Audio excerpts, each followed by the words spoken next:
नमस्कार मित्रों, मैं ममता वाजपेयी भोपाल से।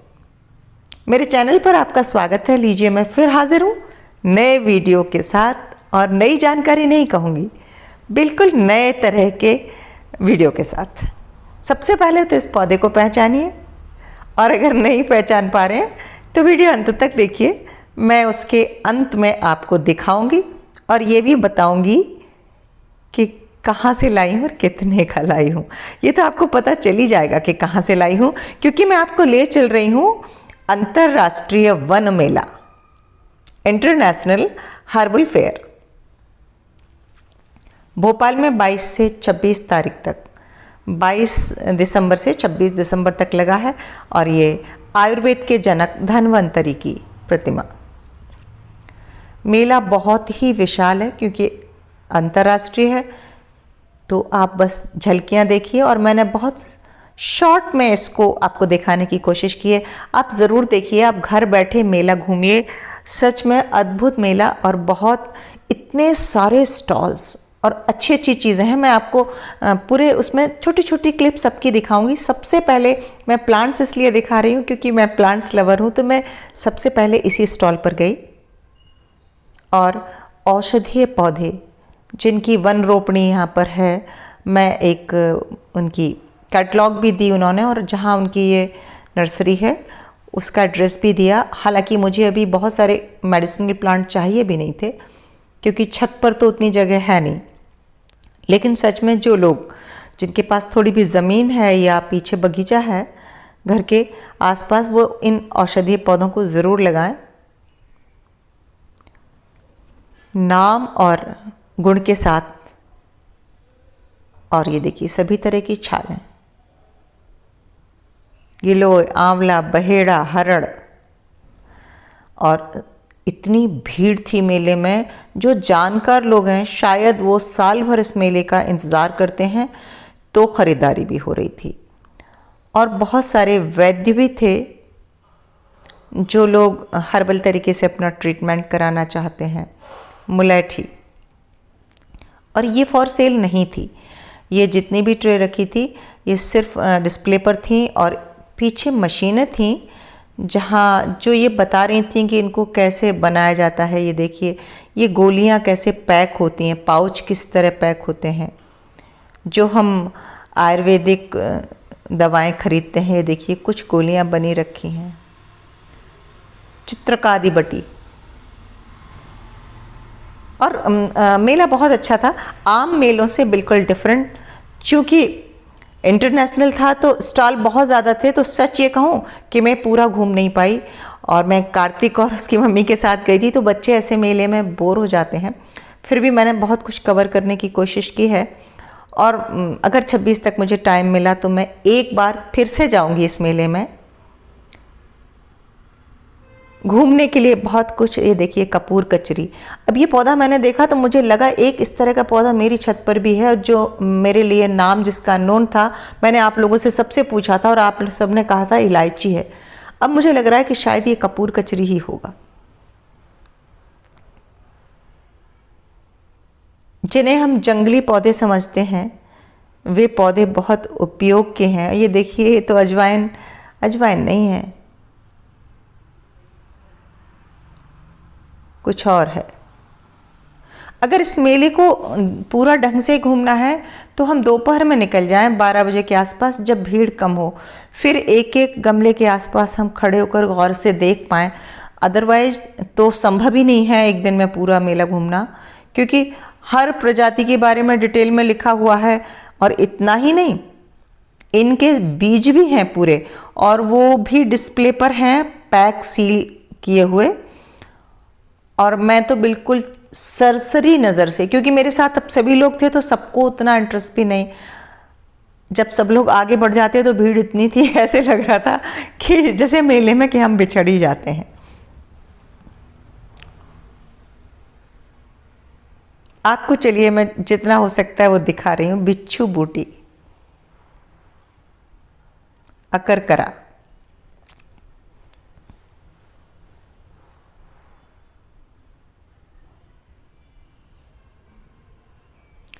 काला सिरस, और देखिए शंख पुष्पी, मैं अभी तक जो हमारे यहाँ जो अपराजिता था बेल थी उसको ही शंख पुष्पी समझती थी, पर वो शंख पुष्पी तो यहाँ दूसरी दी है। और ये बीज हैं जो मैं कह रही थी ना, सब तरह के बीज, कुछ थोड़े थोड़े मैंने बिल्कुल सरसरी नज़र से मैंने रिकॉर्ड किए हैं। ये अरंड के बीज हैं,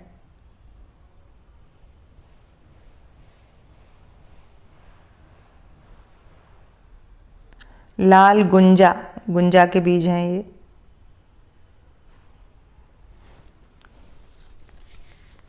और हाँ मोती देखिए आप, और कौड़ियाँ,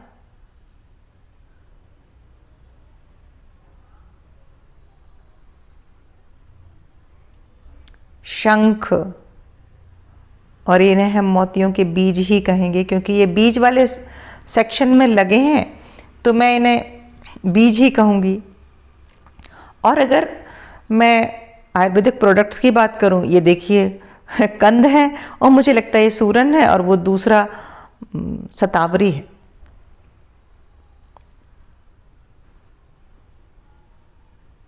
जिन स्टॉल्स पर बहुत भीड़ थी तो कोविड के चलते मैंने वहाँ जाना उचित नहीं समझा।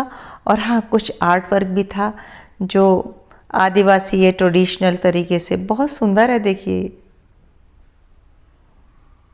कुछ चीज़ें मुझे बहुत अच्छी भी लगी, पर मैं खरीद नहीं पाई। मैंने सोचा मैं फिर एक बार जाऊंगी इस मेले।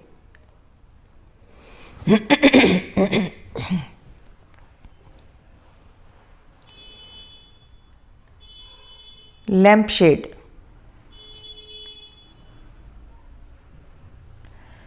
जहाँ तक रेट की बात करूँ तो चीज़ें बहुत ज़्यादा महंगी भी थीं, इसलिए भी मैंने उचित नहीं समझा कि मैं देखती हूँ लास्ट में। ये जो मुझे बहुत अच्छे लगे थे पॉट, लेकिन ये बड़े महंगे थे। और फिर ये रूट्स हैं, और इनका कहना है कि ये शतावरी की हैं।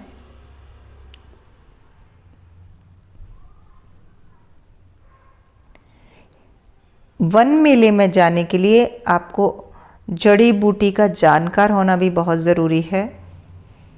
लेकिन जितना भीड़ थी उससे मुझे ये भी समझ में आया कि हर्बल प्रोडक्ट्स का कितना आकर्षण है लोगों में, क्योंकि चीज़ें बिक भी रही थीं।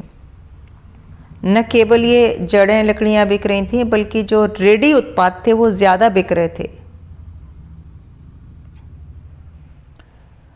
अंदर जहाँ बहुत रश था वहाँ मैंने उचित नहीं समझा जाना, तो मैं आपको बाहर का दृश्य दिखा रही हूँ। और ये एक चीज़ ज़रूर देखिए, ये बांस की टोकरी को उल्टाकर उस पर पेंटिंग की गई है, लेकिन रेट आपको दिख रहा है।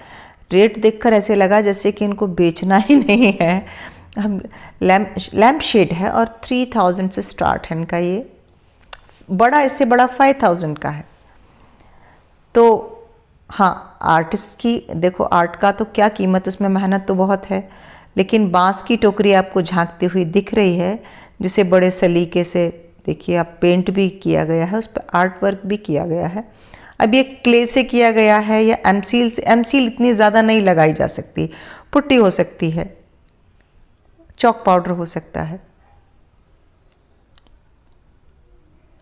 जो भी है। पर हाँ, आर्ट बहुत है, मेहनत है। ये मुखौटे भी हैं, आकर्षक हैं। चीज़ें जो थीं आकर्षक थीं। यदि आपकी जेब थोड़ा सा अलाउ करती है तो आप खरीद सकते हैं, लेकिन रीजनेबल नहीं था कुछ भी।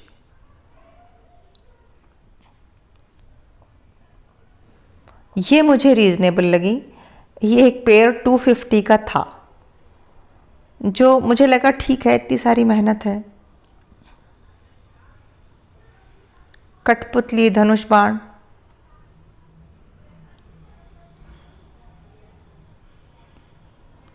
अब क्या होता है कि मेले में आकर स्टॉल लेना और उसका किराया देना, सब मिलाकर कलाकार भी क्या करे। सिर्फ उसकी कलाकृति की कीमत हो तो बात अलग है। और ये जंगली अदरक और जंगली प्याज, ये मैंने एक बार पचमढ़ी ट्रिप का वीडियो डाला था, तब इनका पेड़ भी दिखाया था आपको। मैंने सोचा कि एक पीस जंगली अदरक का लेती हूँ और बोकर देखूंगी, लेकिन एक टुकड़ा वो बोले 100 रुपीज़ का। तो फिर मैं वो भी नहीं लिया, लेकिन जब दोबारा जाऊं तो शायद मैं लूं।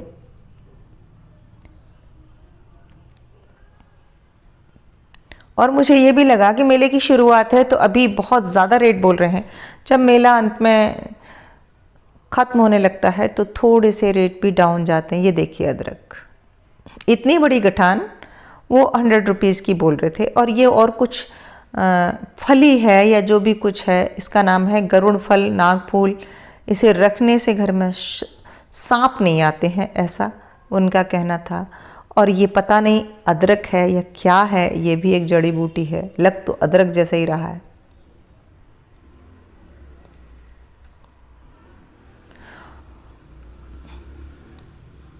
अधिक भीड़ होने से जो मेले का मतलब जो चीज़ें सीखने समझने का जो आनंद हो वो मुझे तो नहीं मिला।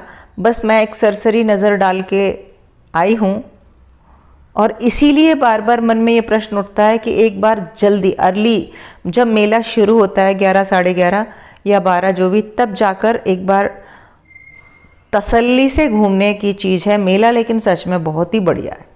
ये बांस की कलाकृतियाँ इतनी मनमोहक थी। देखिए टेबल लैंप भी और कुछ सीढ़ियाँ हैं।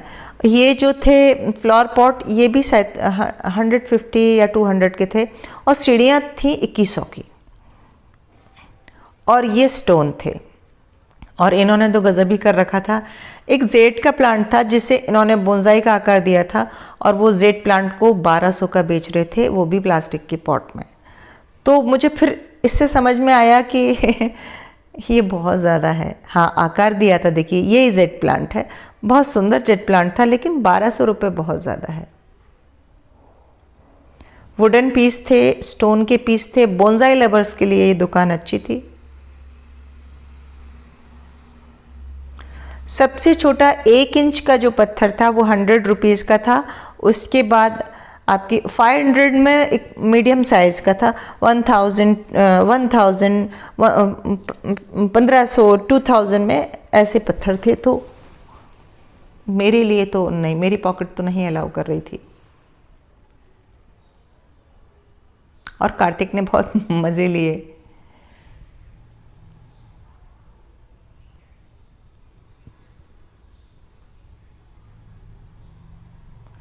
चूरन, चटनी, तरह तरह के तेल, तरह तरह के वैद्य, थोड़ी सी मार्केटिंग भी थी। लोग खड़े थे जो गारंटी से इलाज का दावा कर रहे थे। और ये देखिए आप लोग ज़रूर बताना। ये आप अगर कोई जम्मू कश्मीर से हो तो मैंने उसे ये देखा है, यहाँ सूखे पत्ते मिलते हैं जिन्हें पानी में डाल देते हैं। और हाँ, मेरे अंदर एक बच्चा जाग उठा और मैं ले आई। मुझे पता है कि ये बहुत ज़्यादा दिन नहीं चलेंगे, हालांकि वो ये कह रहे थे बेचने वाले, साफ झूठ बोल रहे थे कि 2 से 3 साल चलेंगे, पर मुझे पता था कि इतना नहीं चलेंगे। पर मुझे लगा कि खेल ही सही। और इन्होंने मुझे 100 रुपये में 3 गुच्छे दिए, और मैं 3 बंच लेकर आई हूँ। और मुझे लगा 100 रुपये में तो एक गुलदस्ता ही आता है जो 2 दिन चलता है। अगर ये 1 महीने भी चल गए तो मेरा शौक़ पूरा हो जाएगा। तो 3 गुच्छे लाई हो। आप इसके बारे में कोई भी अगर वो उधर से हो तो मुझे बताना कि इसे लोग घर में क्यों रखते हैं, और ये क्या है, इसकी क्या केयर है। ये देखिए, ये मेरी बकेट में, मेरे बाथरूम में ये मैंने इनको रात भर डुबो दिया है और काफ़ी हरे भरे दिख रहे हैं। पर मैं सोच रही हूँ कि इसको 7-8 घंटे और डुबो के रखूँगी। जब इसकी पूरी पंखुरी हरी हो जाएगी, फिर मैं इसे लगाऊंगी अपने फ्लावर पॉट में और दिखाऊंगी आपको। और अब बता देते हैं उस पौधे का नाम जो मैं लाई हूँ। ये है तेजपत्र, और ये मुझे मिला है 250 का। अब इतनी दूर तक आई थी तो एक पौधा लिए बगैर तो मैं जा नहीं सकती थी, तो बस मैं एक आम पापड़ लाई खाने के लिए और ये तेजपत्र का पौधा, और वो जो पौधा जिसका मुझे नाम नहीं पता है, जो सूखी पंखुड़ियाँ मिल रही थी, वो लाई हूँ। और कैसा लगा वीडियो, कैसा लगा मेला, कमेंट करके ज़रूर बताना। मिलते हैं अगले वीडियो में, तब तक के लिए नमस्कार।